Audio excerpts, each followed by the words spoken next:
Tetapi Esau berlari mendapatkan dia, didekapnya dia, dipeluk lehernya, dan diciumnya dia, lalu bertangis-tangisanlah mereka.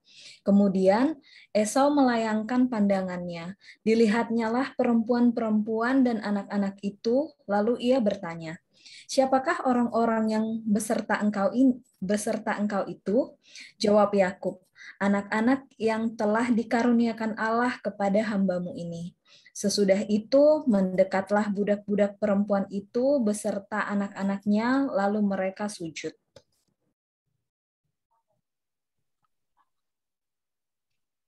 Kak Vera, Aku ya. Kejadian 33 ayat 7. Mendekat jugalah Lea beserta anak-anaknya dan mereka pun sujud. Kemudian mendekatlah Yusuf beserta Rahel dan mereka juga sujud. Berkatalah Esau, apakah maksudmu dengan seluruh pasukan yang telah bertemu dengan aku tadi? Jawabnya, untuk mendapat kasih tuanku. Tetapi kata Esau, aku mempunyai banyak adikku, peganglah apa yang ada padamu. Kak Lucy,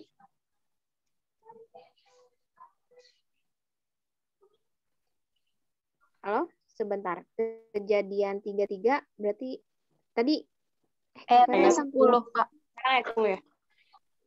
aku 11 ya? 10, 11, 12. Oke. Kejadian 33 ayat 10 sampai 11.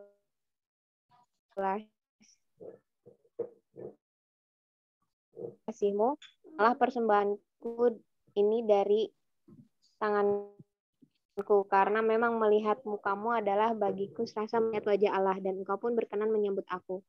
Terimalah kiranya pemberian kepadamu, sebab Allah telah memberi karunia kepadaku dan aku pun mempunyai segala-galanya. Lalu dibujuk-bujuknya lah Esau sehingga diterimanya. Kata Esau. Oke. Ya? Ya, aku lanjut ya.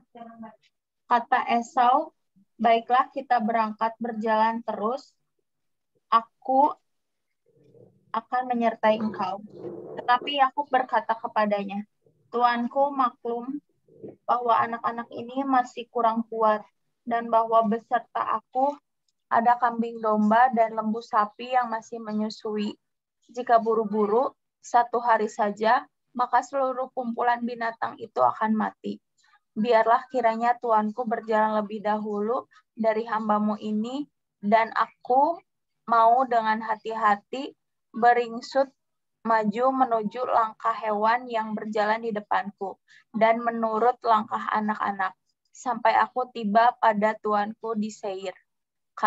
Lalu kata Esau, kalau begitu baiklah kutinggalkan padamu beberapa orang dari pengiringku. Tetapi aku berkata, tidak usah demikian, biarlah aku mendapat kasih tuanku saja.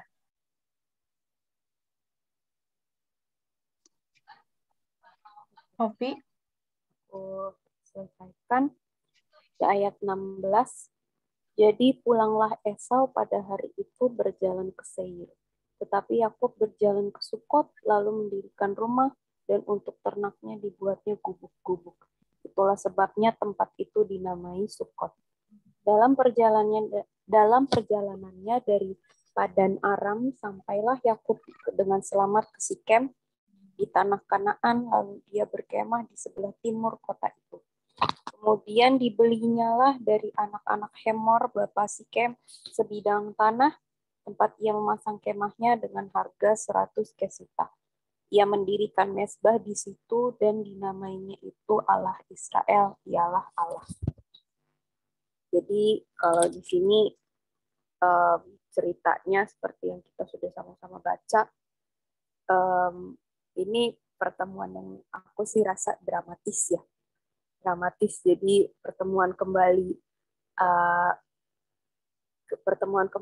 dua saudara dalam kurun waktu berapa? 20-an tahun ya. 20-an tahun sejak si Yakub kabur ya. Meninggalkan Esau dengan cara menipu, dengan mengambil kesulungan.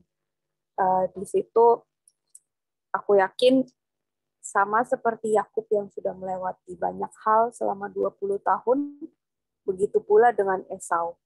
Dan aku Tapi kan kalau aku pribadi kurang tahu ya apa sih yang dialami Esau 20 tahun terakhir. Cuma kalau yang aku lihat dari sini adalah ketika di ayat berapa itu, dari ayat 3 sampai ke ayat 3 dan sampai ayat ke 15-an lah ya. Di situ aku bisa lihat bahwa Esau sepertinya sudah tidak mau, bukan tidak mau, nggak ada lagi perasaan di hatinya untuk ngungkit-ngungkit masa lalu. Untuk ngungkit-ngungkit masa lalu, dan juga yang aku lihat dia fokusnya ya untuk ketemu Yakub gitu. Jadi ketika dia ketemu, dia langsung peluk si Yakub pakai, dan habis itu bertangis-tangisan mereka sambil ditanya, itu siapa tuh, itu siapa? Rupanya kan Esau bertanya itu keluarganya Yakub kan, ada istri, ada anak dan sebagainya. Dan menariknya sih kalau aku di sini melihat, kan kita sudah sama-sama belajar kemarin-kemarin, rasa bersalahnya Yakub terhadap Esau itu besar sekali ya, besar sekali sampai dia dibilang sendiri kan dia takut bertemu Esau. Di sini aku merasa sebetulnya Yakub ada perasaan cemas berlebihan karena ya sebenarnya wajar sih cemas berlebihannya, tapi itu sampai tertanam terus di pikirannya sampai pada akhirnya ketika dia ketemu Esau, ternyata apa yang dia takutkan tidak terjadi. Puji Tuhannya adalah seperti itu kenyataannya. Dan kalau aku lihat lagi di sini, tapi Yakub dia pastinya lega ya ketemu dengan Esau, bisa saling bertangis-tangisan gitu. Tapi aku lihat di sini Yakub juga masih menempatkan dirinya tuh, dia harus masih tetap menjaga menjaga perasaan Esau juga gitu, karena dia bicaranya pakai bahasanya seperti di ayat 8, untuk mendapat kasih Tuanku. Terus dan juga Yakub kan sebelumnya memberikan bisa dibilang persembahan, dan itu aku lihat adalah usaha Yakub untuk sedikit banyak untuk menebus kesalahan ya. Aku rasa untuk menebus kesalahan yang dia sudah perbuat kepada Esau. Seperti itu sih kalau dari aku. Tapi yang aku lihat di sini, puji Tuhan sekali mereka bisa akhirnya setelah terpisah sekian lama mereka boleh bertemu dan hubungan mereka boleh menjadi membaik seperti itu. Kalau untuk aku secara singkatnya seperti itu. Dari teman-teman kita bisa mulai diskusinya sekarang. Mungkin teman-teman ada menemukan poin-poin menarik atau ingin memberikan tanggapan atau opini, sekarang dipersilakan.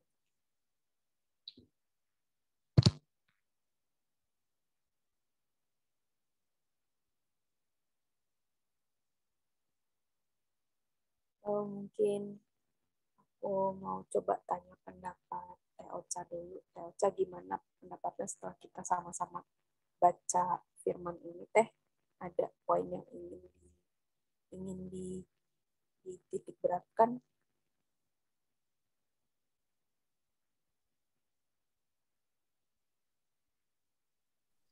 Yang lain dulu aja, Sof. Aku mah akhir-akhir aja. Oke. Aku boleh minta pendapatnya Kak Febri mungkin, Kak? Apa hal menarik yang aku ya? Ya. Oke. Boleh deh, tapi nanti kalau misalnya ada yang salah atau mau koreksi atau apa, feel free ya teman-teman. Kalau di sini yang aku posisikan ya, kalau misalnya aku sebagai Yakub di dalam cerita ini gitu, dia bertemu Esau itu pasti posisi yang udah lelah banget. Karena kalau di cerita sebelumnya kan dia menyeberangkan dulu lalu dia bergumul dengan Tuhan, bergulat gitu ya, bergulat dengan laki-laki itu, lalu dia kan sangat lelah, baru menyeberang lalu bertemu dengan Esau. Itu pasti capek banget. Tapi itu yang aku rasain sih kalau aku punya adik gitu.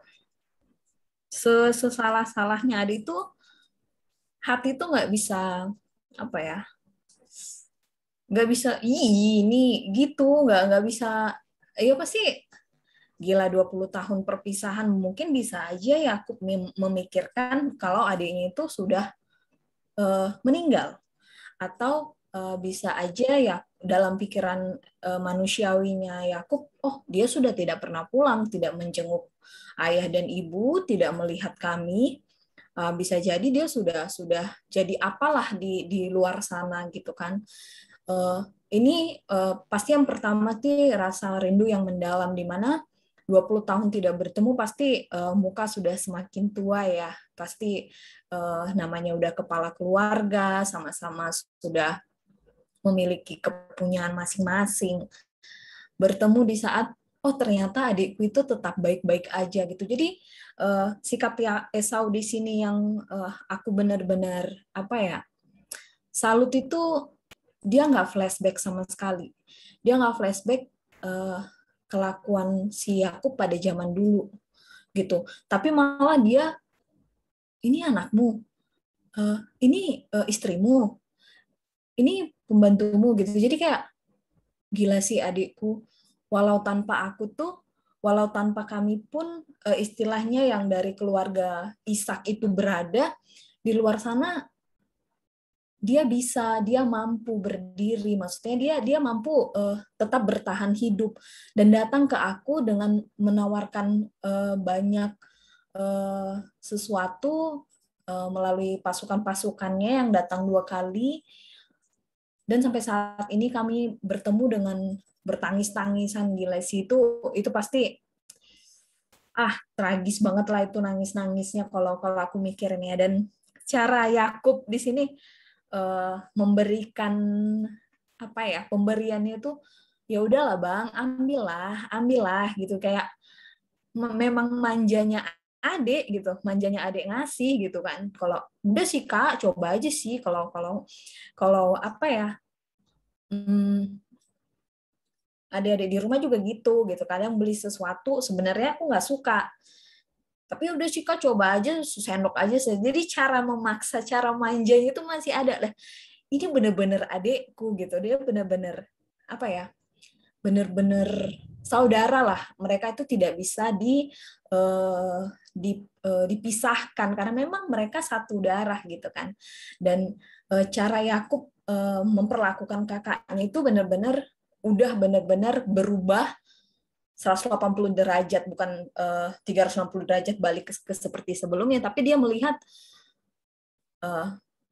cara memaafkan kakaknya itu dengan tidak melihat dosa kesalahannya di masa lalu itu seperti melihat Tuhan gitu, melihat Allah. Dan itu sesuatu sih, berarti dia benar-benar mengagungkan sikap daripada kakaknya, tidak dengan walaupun dulu begini kan, kau gini gitu. Nggak ada yang kayak gitu. Jadi bener-bener dia, aduh kakakku bener-bener aku dimaafkan loh, dimaaf gimana ya hatinya itu. Pasti kalau aku jadi dia pasti bisa nangis 3 hari karena udah dimaafin segitunya gitu kan. Dia peluk loh, dia terima semuanya. Akhirnya abangnya nerima apa yang dibawa sama adiknya. Ini aku udah bawa persembahan samamu, bang, ambillah gitu. Ya udah dia ambil. Lalu yang aku salutin dari Yakub, kemanapun dia pergi, dia tidak pernah melupakan Tuhannya. Jadi dalam perjalanannya pun dia tetap membuatkan mezbah gitu. Dalam perjalanannya pun dia tetap memikirkan orang lain gitu. Dalam perpisahannya mereka yang penuh haru juga, apa ya, mereka kayak kasih sesuatu untuk diingat gitu loh. Kalau kita pernah dari sini, kita pernah bertemu di sini gitu. Kalau yang dari aku tangkap itu gitu sih. Mereka tidak, aku nggak tahu memang jalannya Esau selama 20 tahun perjalanan, tapi karena Esau tinggal dengan Ishak, yang kemungkinan ya tinggal dengan Ishak berburu, berketurunan, bertambah banyak gitu ya. Dia punya pasukan, dia punya segala-galanya. Bertemu dengan seperti ini gitu kayaknya haru banget sih, terharu banget sih aku. Dan dia diberkati Tuhan karena pada saat dia meminta berkat sama bapaknya pun, sama Ishak pada zaman itu pun dia patah hati banget gitu. Dia benar-benar astaga kok nggak ada sih buat aku gitu. Dia juga, kalau menurut aku ya, kalau aku jadi Esau di masa itu, mungkin dia lihatlah aku Pak, berkatilah aku Pak, apa yang bisa buat aku sedikit aja, sedikit apa ya gitu. Jadi dia benar-benar ya benar-benar apa, mungkin ada perubahan dalam 20 tahun dan bertemu dengan adik yang udah sama-sama gak tua sih, mungkin ya memang mereka pasti akan semakin tua gitu. Dan pertemuan yang penuh haru, masih ada ya rasa manjanya adik, masih, dan Yakubnya tetap berpegang bahwa dia harus tetap buat mesbah untuk memuji memuliakan nama Tuhan. Itu yang dari aku sih. Boleh ditambahin yang lain.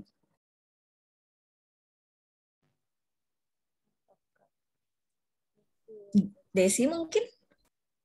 Kak Vera? Lucy? Kak Lucy? Ocha?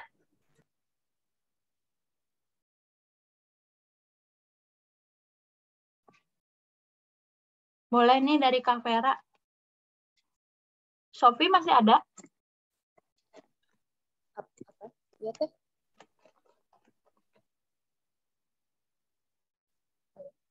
Kak gimana Kak? Apa ya, gue?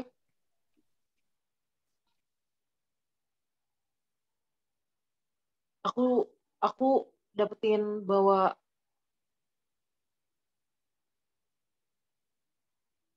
ya Tuhan teh unpredictable banget gitu. Jadi ketika Yakub teh takut gitu, aku takut dibunuh gitu kan. Yakub teh kan sebelumnya takut dibunuh gitu sama Esau gitu. Tapi unpredictable banget gitu. Zong banget gitu. Apa yang Yakub takutin teh, emang Yakub sudah ngedapetin firman gitu bahwa pulang aja, pulang ke rumah kamu gitu. Tapi tetap aja kan takut gitu ya. Dan zong gitu. Terbalik banget sama apa yang aku pikirin gitu. Bahkan Esau menerima dia tuh sampai dicium-cium gitu ya, dicium-cium gitu, kayak kayak kayak nggak pernah ngelakuin kesalahan gitu si Yakub sama Esau gitu. Jadi wah, Tuhan teh ya unpredictable banget gitu ya, di di luar pikirannya Yakub gitu, di luar pikiran manusia gitu. Apa yang Tuhan kerjakan, saya percaya kenapa Esau bisa kayak gitu juga karena Tuhan pasti mengerjakan sesuatu atas hidupnya Esau gitu ya. Sikap Esau yang seperti itu juga ya tadi wajib jadi contoh gitu. Jadi nilai persaudaraannya tuh lebih tinggi gitu dibanding apa yang udah dicuri dari dia gitu, tulungan apa segala macam. Terus si Yakub ini tuh kalau saya dalam posisi Yakub gitu ya, ya udah nggak usah gitu, kan udah tahu Allah di pihak dia gitu kan ya, udah tahu Allah di pihak dia, udah nggak usah, kamu ngapain sih ngasih nggak usah gitu ya, gitu, harta gue tidak berkurang gitu ya. Tapi si Yakub teh saya percaya itu karena dia sudah bertemu sama Allah gitu ya, jadi dia rasa rasa tidak mau berhutangnya gitu ya, rasa tahu dirinya, rasa aku jadi ingat Zakheus, siapa sih yang di perjanjian baru, Zakheus ya benar ya, yang diundang ke rumah Tuhan, seorang pemungut cukai gitu, ketika dia bertemu sama Tuhan. Yang mengundang Zakheus. Iya, yang Zakheus ya benar ya. Yang pemungut cukai. Iya, yang pemungut cukai diundang sama Tuhan, gitu ketemu sama Tuhan, dia mau ngembaliin apa yang udah dia tarik 4 kali lipat gitu. Iya. Nah, itu tuh ada perubahan gitu ketika dia bertemu sama Tuhan gitu. Dan saya percaya gitu ya, dari sikap dia yang dulu yang nggak tahu diri gitu, pengen berkat aja gitu, dia pergi pengen berkat aja gitu, dengan bahkan menipu gitu. Sekarang buat dia saya kita sudah salah gitu, dan sekalipun Tuhan tidak meminta dia untuk, jadi maksudnya kayak udah diampuni lah istilahnya gitu, kesalahan kamu masa lalu tuh udah diampuni gitu ya. Tapi sikap hati dia teh gimana ya? Masih mau ngasih persembahan gitu. Masih mau menebus apa yang bisa dia berikan gitu atas kesalahan dia di masa lalu gitu. Itu sih aku dapetinnya gitu. Kayak gitu. Terima kasih Kak Vera. Dari teman-teman lain memberikan memberikan opininya tentang apa yang bisa dipelajari dari ayat ini. Tapi tadi aku baca di tiap baca ini tuh udah kesekian kalinya ya baca pasal ini. Sebelumnya maaf matiin kamera karena sinyalnya lagi jelek dan aku belum mandi. Jadi di sini di ayat pertama tuh yang nyamperin tuh Esau gitu. Esau datang diiringi dengan 400 orang. Di dalam hati si Yakub mungkin abislah udah gua ini mah banyak banget orangnya gitu. 400 orang ini pasti bukan orang-orang yang sembarangan yang dipakai untuk mengawal Esau ya. Istilahnya kan udah ahli waris ya karena si Yakub gak ada kan, jadi bosnya lah gitu datang. Wah, si Yakub dia takut nih kayaknya. Tapi lihat deh di urutannya ya. Urutan yang ditaruh di paling depan tuh di ayat yang kedua, budak-budaknya dulu sama anak-anak budaknya, baru Lea, setelah Lea yang paling belakang Rahel. Betul. Masih